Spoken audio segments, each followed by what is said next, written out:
Rest in peace, Matthew North. Now, I knew Matthew North. I've spoke with him over the telephone. And Matthew North was one of the best researchers on planet Earth.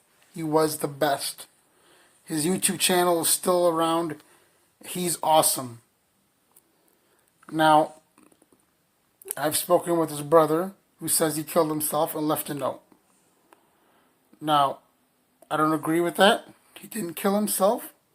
Everybody that watches videos knows that at one point he said that people were following him and that there was a device in his house. And the last time I talked to him was probably a month before. And there was nothing wrong with him. He wouldn't kill himself. He would never kill himself. He would never harm himself. So Matthew North, you know what he exposed? Zionism. He exposed the Zionist. Matthew North was murdered. Okay, folks? I don't know how else do you want me to tell you this. Now, his family, his sister, his brother, why they're not doing anything about it, I personally believe that they're scared off. They're being threatened. And they saw what happened to him, and they didn't want it to happen to them.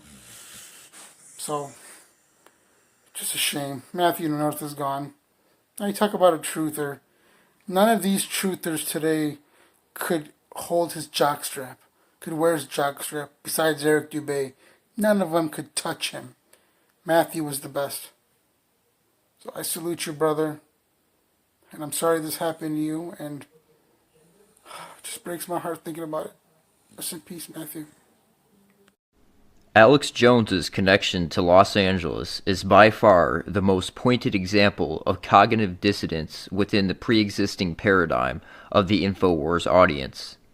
Recently, Jones made a tour through Los Angeles, specifically an appearance on Logan Paul's show. What many fail to realize is this interview was set up via the Comedy Store clique, specifically Joe Rogan, who has always talked highly of Logan, and Brendan Schaub, Rogan's pawn, is a neighbor of Logan Paul, and has also appeared on his podcast. At the moment, we see the Los Angeles crowd is actively gatekeeping and discrediting the so-called conspiracies by mixing them with comedy, so they're merely perceived as entertainment, as demonstrated by the Tinfoil Hat podcast and comedy shows, which Alex Jones has also participated in. The connection to the Comedy Store is an often overlooked and ignored example, but is indeed a crucial one. Alex Jones and Joe Rogan have been friends since 1998. To many, this appears to be their only connection, just friends. But the connections run much deeper than just friends. This is a network that tells the true story of the origin of both Alex Jones and Joe Rogan and the new alt media empire they've built.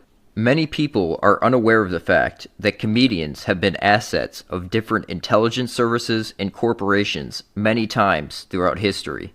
I want to give you an example of a very brief rundown of a couple different comedians and their applications outside of comedy. Dick Gregory, a comedian, was the pawn that shared the notorious Zapruder film with the public via the late-night TV show Good Night America, hosted by Geraldo Rivera. Late-night TV shows were used in multiple applications as well.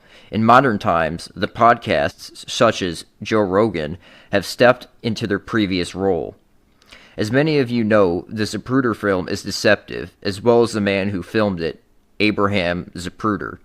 All it took was a comedian to inject the controlled narrative into the public consciousness, and boom, they controlled the narrative. Very simple. The last example I want to share with you of a comedian that was used to create a narrative within the public consciousness is Bill Hicks. Shortly before he died, in 1993, he was used by the John Birch Society, which is synonymous with military intelligence, to share their narrative on the Waco siege. Bill was the one who shared the footage of the Bradley tank shooting fire into the compound with the public, creating an entirely new narrative on the Waco siege, where the government agencies were the aggressors in the situation. I feel it's also worth mentioning, in regards to Bill, around the same time period he got a show via Channel 4 in England. The idea of his show is essentially the same exact concept as Joe Rogan's podcast, to have interesting guests on to talk about a wide variety of subjects. He was meant to become a cyber shaman. His first scheduled guests included people such as Noam Chomsky and Terence McKenna. He was debating between taking this Channel 4 show or starting his own show via public access TV as a new Rush Limbaugh type character. The work of right-wing top Israeli propagandist Alex Jones, including a number of documentaries like Endgame, Blueprint for Global Enslavement, and New World Order, as well as his book, The Answer to 1984 is 1776, were distributed and published by Satanist Crowleyite Richard Metzger's Disinformation Company, a company that connects techno-pagans and transhumanists. Here, we begin to see the deeper connections between Joe Rogan and Alex Jones. Alex and Joe are both connected to the Disinformation Company. Take note of the name. They tell you exactly what they're doing in the name. Matt Staggs, listed as a key person at the Disinformation Company and former host of the Disinformation Podcast, is Joe Rogan's talent booker. According to Joe, it's a three-man show over at JRE. Staggs is allowed to book whatever guest he wants for whatever corporate agenda he wishes to push, as demonstrated by this clip. I sent poor Jamie. I told your booking manager Matt Staggs. I said, send these images to Jamie and don't tell him any context. You know, he'd be like, "What the hell is this podcast going to be on?" But they lost their nose.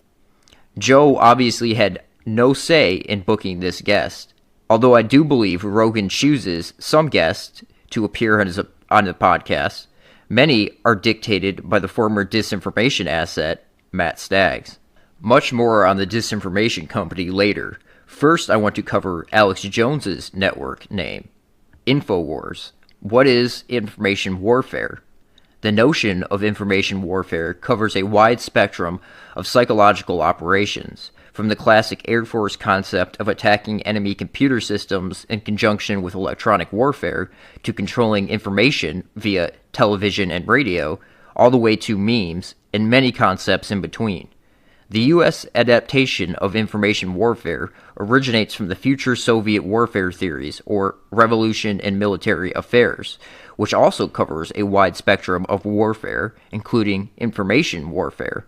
According to the well-respected PI who exposed the Promise software scandal, Carol Marshall, aka Sherry Seymour, claims that the work of Major General Paul Vallely and Lieutenant Colonel Michael Aquino in the early 1980s spawned the entire revolution in military affairs within the United States, and its asymmetric approach to warfare, viewing new media as potential mind war operatives.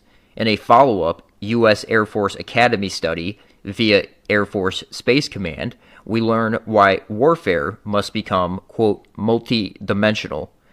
The spectrum of conflict, as portrayed in most readings, is single-dimensioned, linear, and continuous. It must be replaced by a multi-dimensional model, perhaps even nonlinear and discontinuous. Topological mathematicians would call it a manifold, hence the name conflict manifold. Its primary characteristic is multi-dimensionality. This is synonymous with the idea of nonlinear warfare coming out of Russia. Aquino was deeply involved in what has been called the Revolution in Military Affairs, R.M.A., the future Soviet warfare theories. The introduction of the most kooky, quote, third-wave New Age ideas into military long-range planning, which introduced such notions as information warfare and cyber warfare into the Pentagon's lexicon. In the early 1980s, at the same time Heidi and Alvin Toffler were spinning their Tavistock third-wave utopian claptrap to some top Air Force brass, Aquino and another U.S. Army colonel at the time, Paul Vallely, were co-authoring an article for Military Review.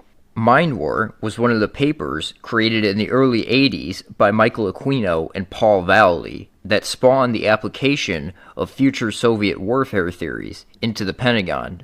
Mind War, in conjunction with information warfare, is exactly what Alex Jones's operation is. Its core structure is the idea of weaponizing truth with an information warfare operation via radio and TV, the use of subliminals, and all around controlling the stream of conspiracy culture information. We have the zeitgeist. If you wanted to use an allegory, InfoWars has pulled the sword Excalibur. Others can't pull it. We pulled it. Trump pulled it. You pulled it. But if you don't use Excalibur, it's worthless. I am using Excalibur. Doesn't mean I'm perfect. Doesn't mean I'm not going to make mistakes or stumble or fall. Or at the end of this, not make it myself. But the new republic, the rebirth, will be launched. That's what it's all about. All right. Boy, you know, Scott Adams, CNN is losing the mind war. I have some smart advisors, but I do what I think I should do. They've begged me not to tell you this.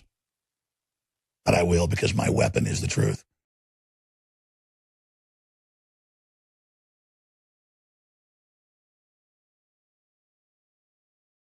Even people I've hired over the years who are great folks who went to normal school for this go, well, let's use subliminal to help people. And I've got to constantly say, well, that's a second long. It's not completely subliminal, but get it out of there. You know, I don't want to go there. Because we're so inculcated with subliminally.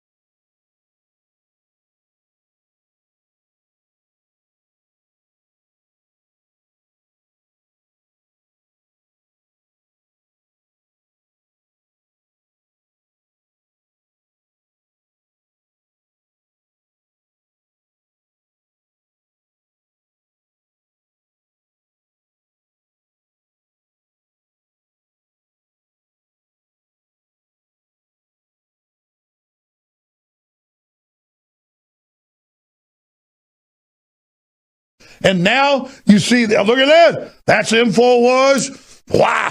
Look at that subliminal devil behavior.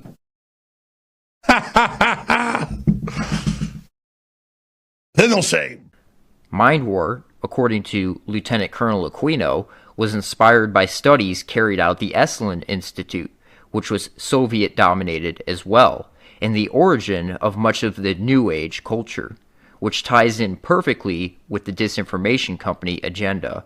Endgame, an Alex Jones film, published and distributed by the disinformation company, is a title borrowed from the previously mentioned Major General Paul Vallely, who is also a staunch Christian Zionist associated with the John Birch Society, who have been gatekeeping the conspiracy culture, weaponizing truth, and excluding Israel at all costs since the 1950s. Major General Vallely is a supporter of the Jerusalem Summit organization, which is all about relocating and resettling Palestinians.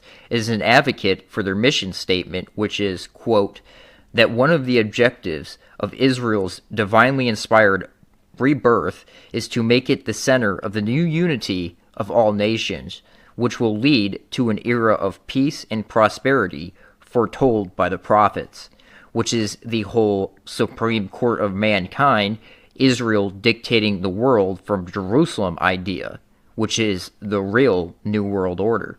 Revolution in military affairs was included in the notorious Project for the New American Century document, and was certainly ramped up post 9/11. As this clip demonstrates, Alex Jones believes it will be a new American century, which really means a new Israeli-dominated American century. It's a sellout to China. The globalists bet everything on China. It's not going to be the Chinese century. It's going to be the new American century. It's going to be the new American century. I want to get into some information about the main man who first introduced the future Soviet warfare theories, revolution in military affairs, and coined the term InfoWars. It is worth covering Aquino's bio because he's certainly one of the most interesting and deceptive military men of modern times, in my opinion. It is also very interesting to see the Zionist Christian, which typically dominates the military, crossover with the Satanist occultism dynamic between Michael Aquino and Paul Valley, working together, side by side, to introduce radical new Soviet ideas into the Pentagon. After a year with the 1st Squadron, 17th Cavalry, 82nd Airborne Division, Michael Aquino completed the PSYOP officer course at the John F. Kennedy Special Warfare School at Fort Bragg, in which he was among select students cross-trained with Concurrent Special Forces officer course. During 1968 to 1970, he was assigned to the 6th PSYOP Battalion, 4th Group in Vietnam. As HA Command and Control Team Leader, he was responsible for both tactical teams in combat operations and audio-visual teams in civil operations and Revolutionary Department Support Program, and he flew numerous PSYOP air support missions throughout Corps Tactical Zone with both U.S. Air Force and Army aviation.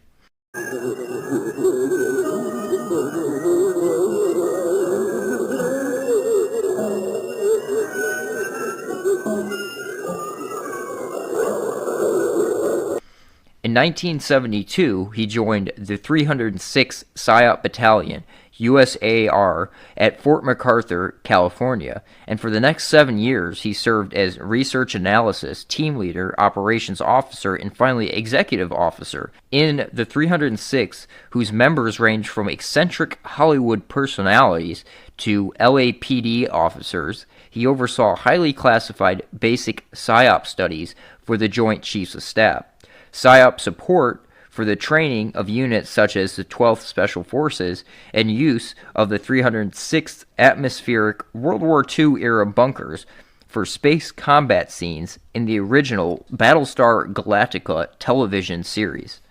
In 1976, he was selected for Foreign Area Officer Career Program, completed that qualification at the Special Warfare Center and Central Intelligence Agency during the next 3 years, and participated in NATO REFORGER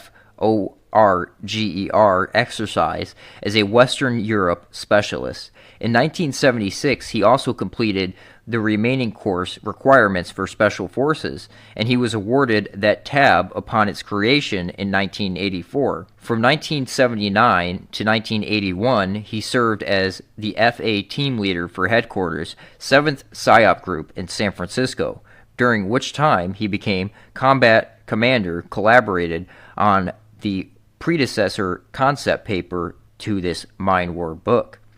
Returning to active duty in 1981, he was transferred to Civil Affairs Branch, completed its advanced course at the Special Warfare and Distinguished Graduate, and received that rare primary skill identifier of Political Military Affairs Officer, 48G. In this capacity, he was sent to the State Department Foreign Services Institute and the Defense Intelligence Agency for attaché qualifications, completed the Military Intelligence Officer Advanced course at Fort Hanucha. In 1986, he was reassigned to Military Intelligence Branch. In 1986 to 1987, he was the sole USAR officer selected to attend the Industrial College of the National Defense University.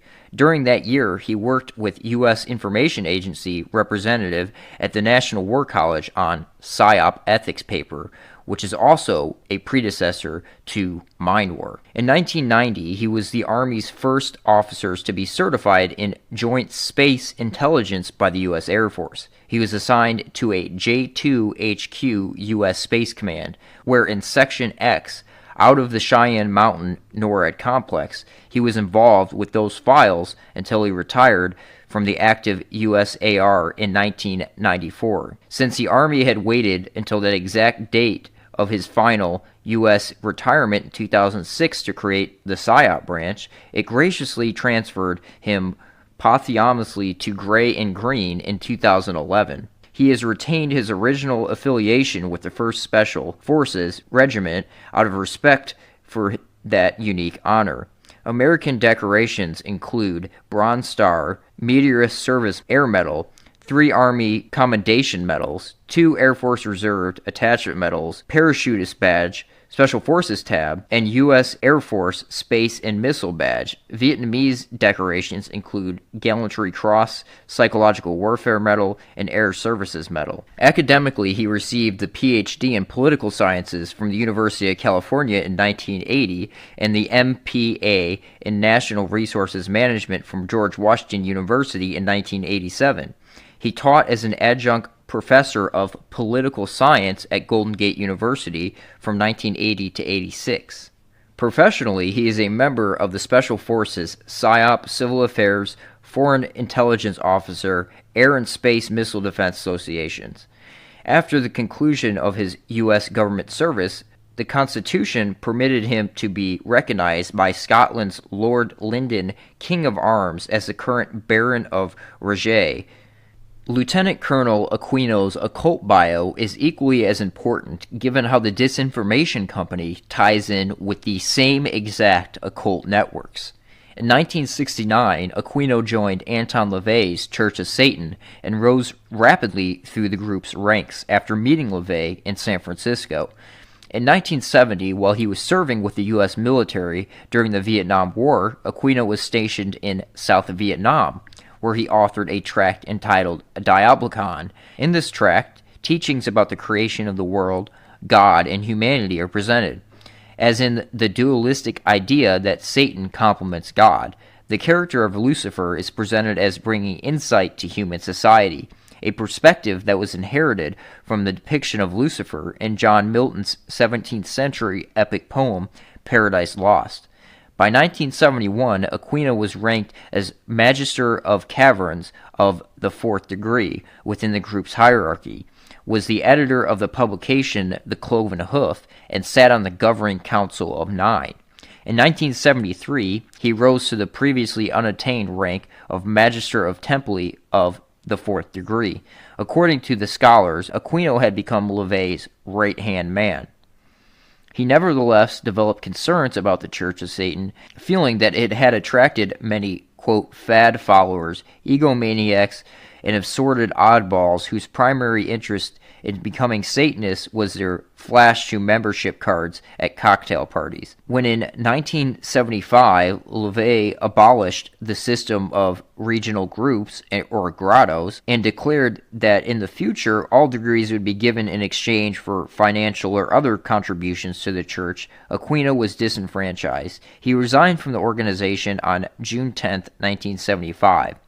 While LaVey seemed to have a pragmatic, practical view of the degrees of the satanic priesthood, intending them to reflect the social role of degree holder within the organization, Aquino and his supporters viewed the priesthood as being spiritual, sacred, and irrevocable. Having departed the church, Aquino embarked on a ritual intent on asking Satan for advice what to do next. According to his account, at midsummer 1975, Satan appeared to him and revealed that he wanted to be known by his true name, Set, which had been the name used by worshippers in ancient Egypt. Aquino produced a religious text, the Book of the Coming Forth by Night, which he alleged has been revealed to him by Set through a process of automatic writing.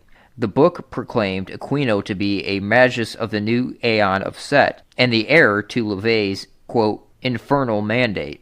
Aquino's book, Coming Forth by Night, makes reference to the Book of the Law, produced by the occultist Aleister Crowley in 1904, which provided the basis for Crowley's religion, Thelema. Aquino presented himself as being as much of Crowley's heir as LaVey's, and Aquino's work would engage with Crowley's writings and beliefs far greater than the extent of LaVey ever did. In establishing the temple, Aquino was joined by other ex-members of LaVey's church, and soon Setian groups, or pylons, were established in various parts of the United States. The structure of the temple was largely based on those of the ceremonial magical orders of the late 19th century, such as the Hermetic Order of the Golden Dawn and Ordo Templi Orientis. Aquino's association with the Church of Satan and Anton LaVey, who's really Jewish, his real name is Howard Staton Levy, is an extremely important connection, especially given how this culture ties in exactly with the Disinformation Company. The Church of Satan is really a Jewish front for Jewish mysticism. When the Satanic Bible was released, LaVey shared it with Asaf Dayan, son of Israeli Defense Minister Moshe Dayan, who proclaimed it perfectly suited for the conditions in Israel. This gives a whole new insight to the concept of the Synagogue of Satan.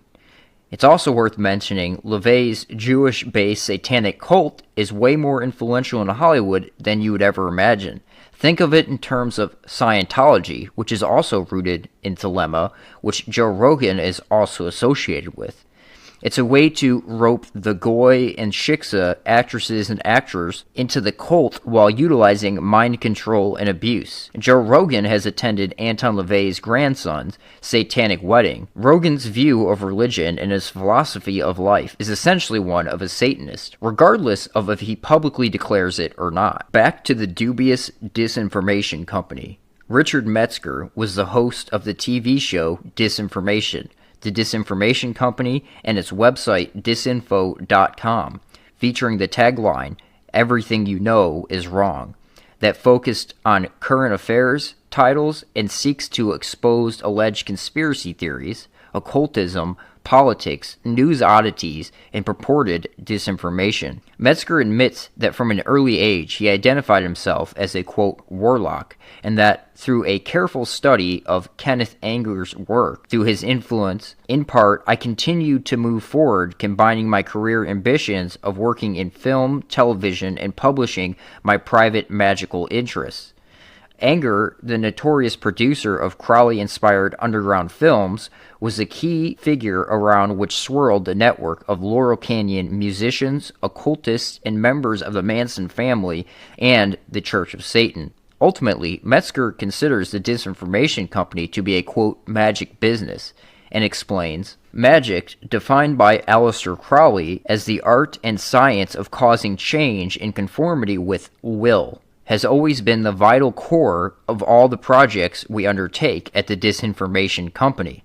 Whether via our website, publishing activities, or our TV series, the idea of being able to influence reality in some beneficial way is what drives our activities.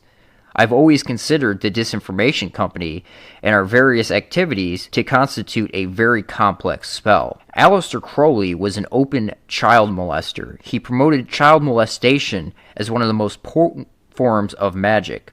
Crowley's satanic Thelema occultism is rooted in Jewish mysticism.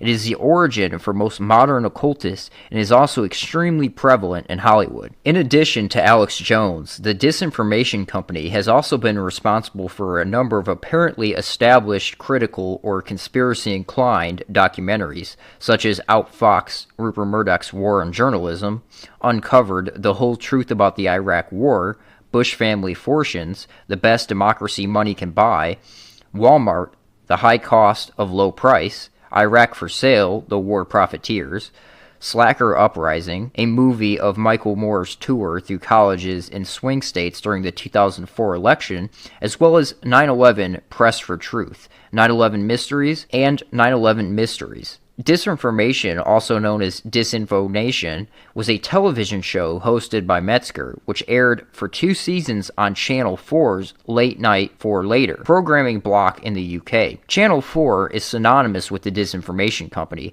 and is another important connection. Channel 4 is what John Ronson worked with when producing films that featured both Joe Rogan and Alex Jones, usually regarding conspiracy theories, that Ronson would turn into a joke or, quote, debunk. The event that launched Alex Jones's career was when he, quote-unquote, snuck into Bohemian Grove. Jones was with Ronson when he did this. They both made 2 separate films on the club, featuring each other in the films. Rogan and Jones are still connected to Ronson to this day. One of Joe Rogan's favorite topics to bring up in relation to Alex Jones is Bohemian Grove. Coincidence? I think not. The 16 30-minute Metzger Disinformation episodes were produced for Channel 4, were then cut down to 4 one-hour specials intended for the Sci-Fi Channel in America. Remember, Joe Rogan also had a show for Sci-Fi entitled Joe Rogan Questions Everything, where Joe also made fun of or debunked quote-unquote conspiracy theories. This is a show where we get the famous I'll tell the government right now, tell you right now if you're listening, NSA, CIA, I'm available, okay? If you show me all the real wreckage, I swear to God, I will make fun of that crap to the end of time. I'll make up stories. I'll lie to my mother. I swear to God, I will make fun of that crap to the end of time. I'll make up stories. I'll lie to my mother. Quote, so are we beginning to see how these networks operate, dominating and guiding the mainstream conspiracy culture? Metzger's show never aired due to controversial content. Those 4 episodes have been subsequently released on a DVD with a second bonus disc presenting the highlights of DisinfoCon, a 12-hour event held in 2000 featuring Metzger and a host of occult celebrities including Marilyn Manson, Kenneth Anger, painter Joel Coleman, Douglas Rushkoff, Mike Petsky, Grant Morrison, Robert Anton Wilson, Todd Brennan, Fay, and many others. The bizarre irony is that disinformation seems to produce just that, disinformation. A telling example is Metzger's interview on Disinformation Nation of Ted Gunderson, a former FBI agent who is known for his investigations of a secret, widespread network of groups in the U.S. who kidnap children and subject them to satanic ritual abuse and human sacrifice. However, Metzger's, quote, documentary is obviously a mockumentary in the Discordian style of humor and playing both sides, typical of Robert Anton Wilson. Gunderson's focus has been on the abuse within the CIA and military establishment, and he mentions that Southern California is a pivotal area of satanic cult activity.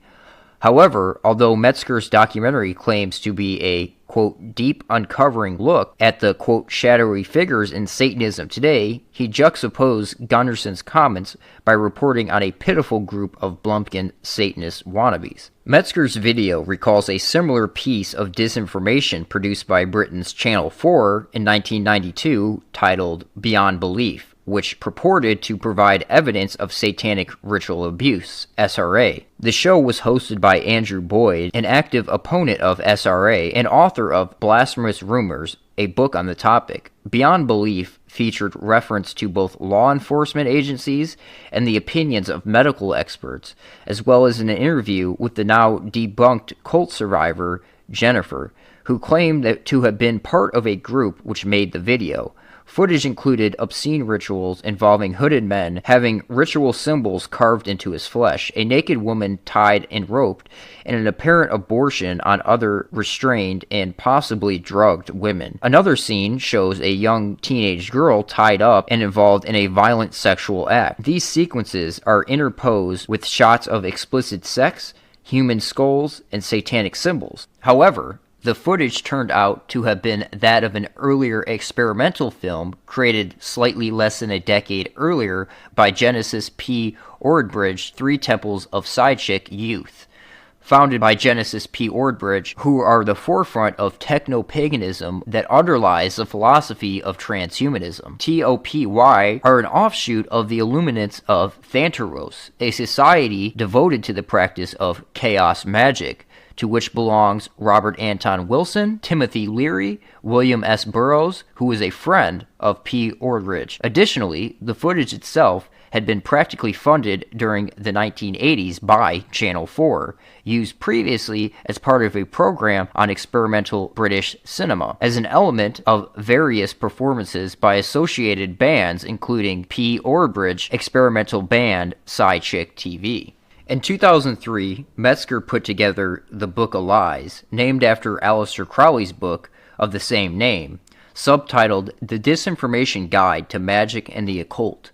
The book is an anthology of occultism that features almost the entire pantheon of its modern-day exponents, from Discordians, techno-pagans, to transhumanists. They include Robert Anton Wilson, Terence McKenna, Hakeem Bey, Gary Lockman, Mike Petsky, Genesis P. Ordbridge, Phil Hine, Eric Davis, Daniel Pinchbeck, Tracy Tywin, and T. Allen Greenfield, according to the book's description. The Disinformation's, quote, wicked warlock, Richard Metzger, gathers an unprecedented cabal of modern occultists, magicians, and forward thinkers in this large-format disinformation guide.